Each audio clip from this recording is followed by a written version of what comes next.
Assalamualaikum warahmatullahi wabarakatuh.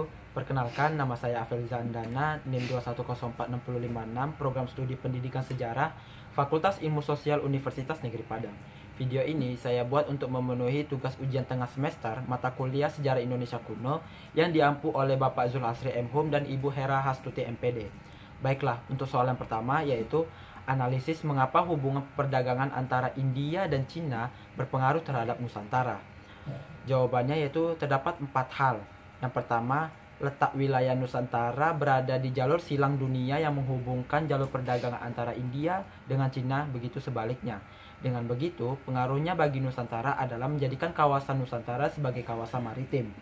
Yang kedua, yaitu jika India dan Cina melewati laut-laut yang ada di Nusantara, maka ada kala para pedagang singgah di Nusantara dan melakukan interaksi dengan masyarakat lokal, dan interaksi ini berpengaruh pada bidang politik, sosial, ekonomi, budaya, dan lain-lain bagi masyarakat Nusantara.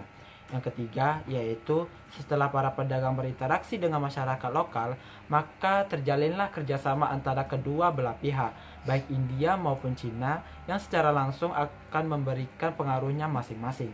Yang keempat, yaitu pengaruh jalinan kerjasama antara India dan Cina bagi masyarakat Nusantara, yaitu membuat pelabuhan-pelabuhan menjadi ramai, yang mana ini akan menjadi pemasukan bagi kerajaan-kerajaan lokal berupa pemberian upeti dan pajak perdagangan.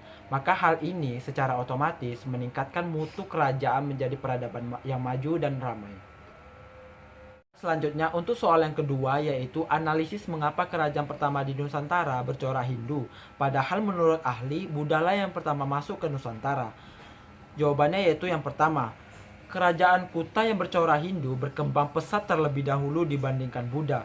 Penyebarannya dilakukan oleh para Brahmana dan raja-raja ke berbagai pulau di Nusantara, sehingga Hindu lebih populer dibandingkan Buddha.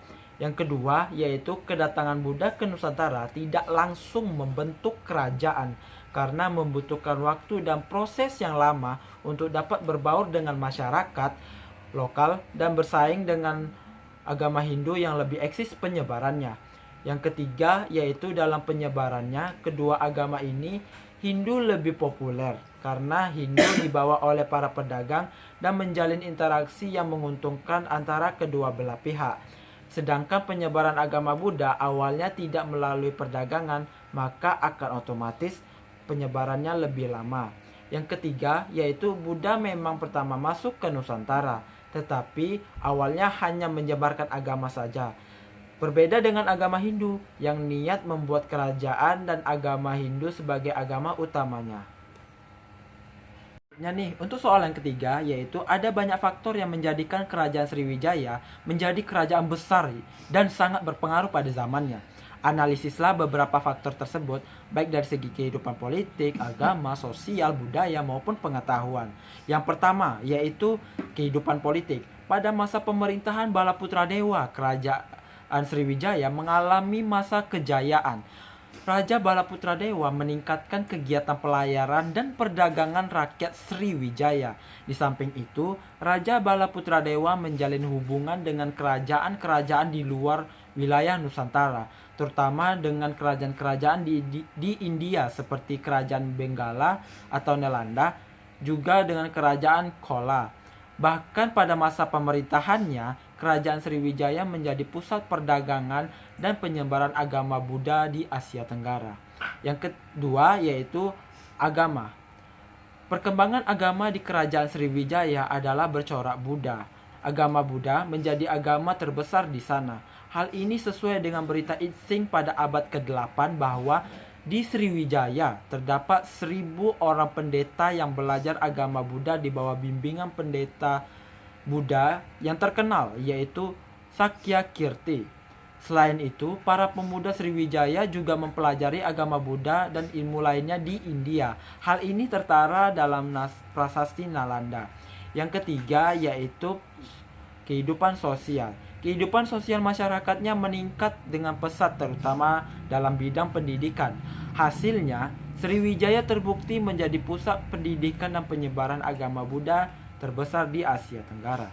Yang keempat yaitu budaya. Dalam perkembangan agama Buddha, Kerajaan Sriwijaya merupakan pusat agama Buddha yang terpenting di Asia Tenggara dan pusatnya di luar India. Akan tetapi, walaupun Kerajaan Sriwijaya dikenal sebagai pusat agama Buddha, tidak banyak peninggalan-peninggalan seperti candi-candi atau arca-arca atau patung-patung sebagai tanda bahwa kebesaran Kerajaan Sriwijaya dalam bidang kebudayaan.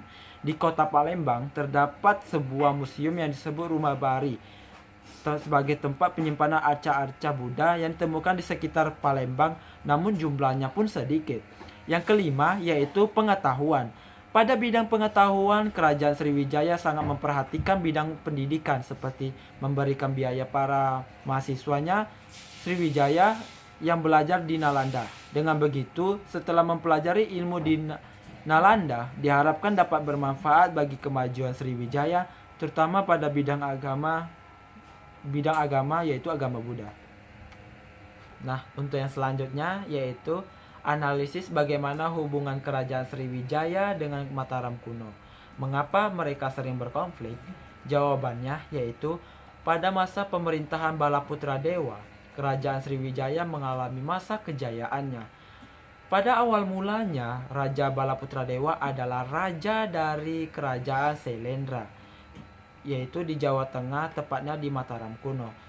Ketika terjadi perang saudara di Kerajaan Sailendra antara Balaputra Dewa dengan Pramawardhani, yaitu kakaknya, yang dibantu oleh Prakapitakan dari dinasti Sanjaya, Balaputra Dewa mengalami kekalahan. Akibat kekalahan itu, Raja Balaputra Dewa lari ke Sriwijaya.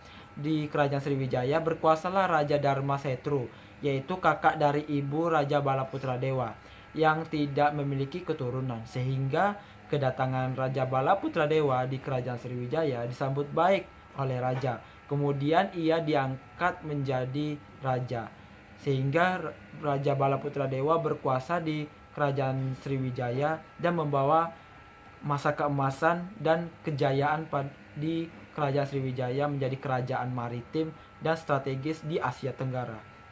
Baiklah, sekian hasil analisis dari 4 soal yang saya pilih. Lebih dan kurangnya mohon maaf.